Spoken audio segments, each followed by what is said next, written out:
So it is super snowy outside, and my plan had been to go down and see family today, and I was gonna go see my friends Riley and Tessie. You remember Riley and Tessie from my video about the chocolate shortage? I'll put a link to it up here. They just had a baby, and I got them a present for their baby.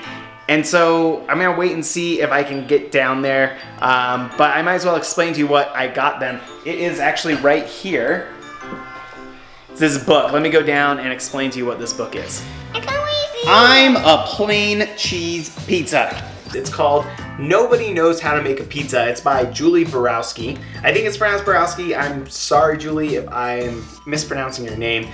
But it is based on a parable by Leonard Edward Reed. Now, this parable is called I Pencil, and it's something that economists like to cite a lot. Said Leonard Reed in his article, you know, it's a funny thing, he said, there's nobody in the world who knows how to make a pencil. Indeed. No single individual even knows how the entire process works. So you have this pencil, and it has the wood and the rubber eraser and a little metal on it and the graphite inside, and all of those elements of the pencil come from so many different parts of the world. Everybody contributes to make this thing without anyone knowing that they're contributing to making a pencil. Leonard Edward Reed used a pencil because it was an everyday object, and Julie is trying to do the same thing with pizza by helping us understand that pizza comes from it's the same thing. Like, it's a simple, maybe everyday object, kind of something that we might hope is everyday.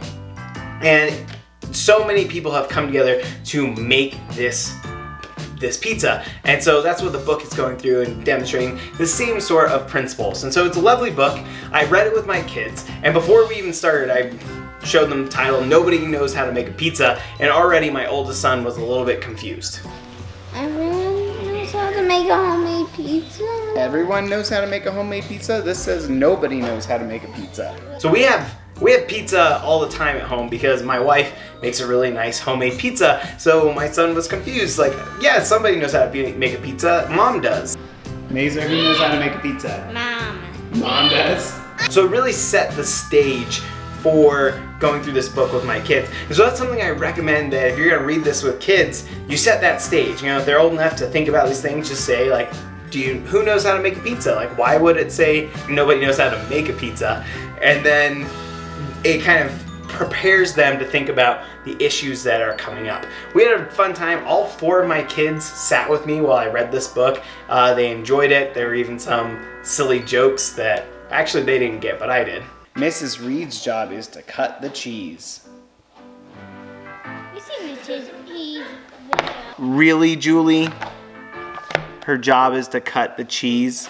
Then one of the exciting things was actually the very next day, we were eating pizza at home. It was one of Mom's homemade pizzas, and this was a perfect opportunity to ask them about it. And my daughter was like, she knew this book. I couldn't believe how well this stuck with her. Hey, Alana, who knows how to make a pizza? Nobody. Nobody? Why do you say nobody? Because of a book. Why does nobody know? Because nobody knows how to make the stuff. But how did we get the pizza? From everybody working together. The purpose of the book is to demonstrate Adam Smith's invisible hand. None of these people around the world is trying to make a pizza, but by working to support themselves, they are led as if by an invisible hand to make a pizza they had no intention of making. What did each person want to get? Money.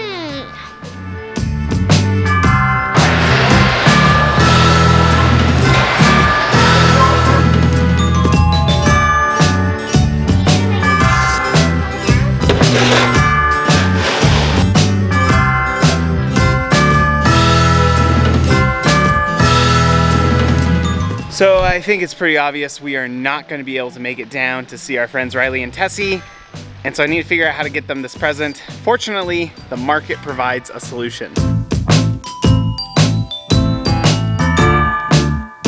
This is great. I can't reach them, but the market can. Like, what a fantastic, this is such a good example of the power of markets to shape our world.